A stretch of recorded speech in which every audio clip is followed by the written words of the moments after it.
स्वास्थ्य विज्ञान और स्वच्छता। रोग को रोकथाम के नियंत्रण के लिए आंतरिक व बाह्य दोनों कारकों पर ध्यान देने की चाहिए। विभिन्न रोगों के साथ जुड़े हुए नीचे बॉक्स में इन कारकों का उल्लेख किया गया है। ठीक है, अब हम बात कर लेते हैं रोग को रोकथाम नियंत्रण के लिए आंतरिक और बाहर कारकों पर ध्यान दे रहे, मतलब आंतरिक कार्य भी हमें नुकसान पहुंचा सकते थे और बाहरी कार्य भी हमारे कारक जो कारण बनते हैं वो भी नुकसान पहुंचाते हैं। क्या है? विभिन्न रोगों से संबंधित आंतरिक व बाह्य घटक, अंदर से प्रभावित करने वाले कारक और बाह्य पर्यावरण से प्रभावित कारक। ठीक है, आयु, जेंडर, मानव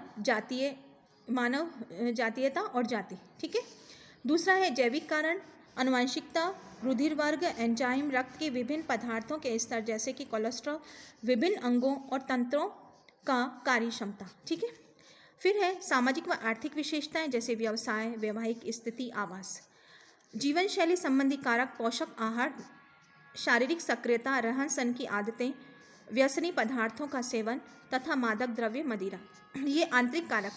ठीक है, अब बाह्य कार्यों की बात कर लेते हैं।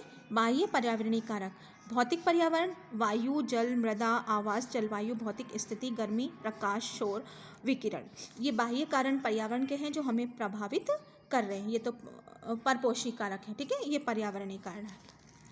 जैविक पर्यावरण से शामिल है मानव, अन्य सभी सजीव, जानवर, कृंतक, कीट, पादप, विषाणु, सूक्ष्म जीव। इनमें से कुछ रोगजनक एजेंटों के रूप में काम करते हैं, कुछ संक्रमण के भंडार, कुछ मध्यस्थवाहक रोगवाहकों के रूप में काम करते हैं। मनोवैज्ञानिक कारक है भावनात्मक कुशलता, सांस्कृतिक मूल्य, रीति रिवाज, आदतें, आस्थाएं, मनोवृत्तियां, धर्म, जीवन शैली, स्वास्थ्य सेवाएं आदि। अब बाह्य कारक और आंतरिक कारक और बाह्य कारक दोनों कारक स्वास्थ्य को प्रभावित करते हैं। ठीक है, विभिन्न कारकों में स्वास्थ्य विज्ञान, स्वास्थ्यता, पोषण व प्रतिरक्षण प्रमुख है। जब हम स्वास्थ्य विज्ञान की बात करते हैं तो मुख्यतः दो पहलुओं पर संबंधित है, निजी, पर्यावरणीय। आगे चित्रों में दिखाया गया है कि हर पहलू में क्या शामिल है। स्वास्थ्य भोजन सहित मुख्यतः सामाजिक परिवेश, जीवन शैली, व्यवहार पर निर्भर करता है। स्वास्थ्य के साथ भी वह घनिष्ठता के रूप में संबद्ध है। स्वास्थ्य के सिद्धांतों के समुचित रूप से पालन न करने के कारण अनेक संक्रमण तथा कृमिग्रसन हो सकते हैं। पर्यावरण संबंधी स्वास्थ्य विज्ञान में घरेलू और स्वास्थ्य विज्ञान के सामुदायिक स्तरों का अजैव दोनों बाह्य पदार्थ शामिल हैं। इसके अतिरिक्त जलवायु, आवास, विकिरण जैसे भौतिक कारक भी शामिल हैं। इसी के साथ साथ इसे जैविक तत्व जैसे कि पौधे, जीवाणु, विषाणु, कीट, कृंतक, प्राणी, जानवर भी आते हैं। ठीक है, अब हम बात कर लेते हैं। देखिए इधर चित्रों के माध्यम से देख लेते हैं। व्यक्तिगत सफाई स्वास्थ्य विज्ञान का निजी पहलू है। व्यक्तिगत सफाई, ठीक है, हर तरह से, जैसे कि बाथ, रोजाना नहाना, अपने हाथों को नियमित रूप से साफ करना, ठीक है, अपने को ध्यान रखना, नाखून काटना और खांसते छींकते समय हाथ को रखना, ये व्यक्तिगत सफाई आ जाता है। पर्यावरणीय संबंधी स्वास्थ्य विज्ञान में क्या आएगा?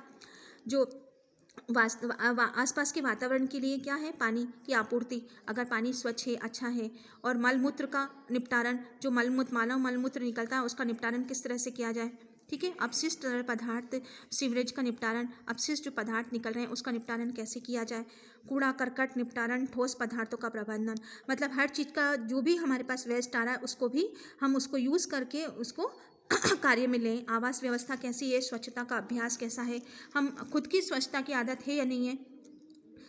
हमारी खुद की आदत स्वच्छता की रहेगी तो हम हमेशा सर्वाइव कर पाएंगे। जीवाणु नियंत्रण जैसे मच्छर व मलेरिया, खाद्य स्वच्छता, ये सभी कारण पर्यावरण स्वास्थ्य से संबंधित है, मतलब बाहर ये कारण से संबंधित है।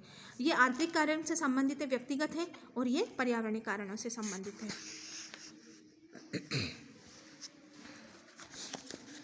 पर्यावरणीय स्वास्थ्य पर ध्यान देने की जरूरत है ताकि ऐसी परिस्थितियों का सृजन बनाया जा सके जो स्वास्थ्य को बढ़ावा देने के लिए, बीमारियों को रोकथाम करने के लिए, इसमें सुरक्षित पेयजल, स्वच्छता, विशेषता मल का निपटारा अत्यंत ही महत्वपूर्ण है।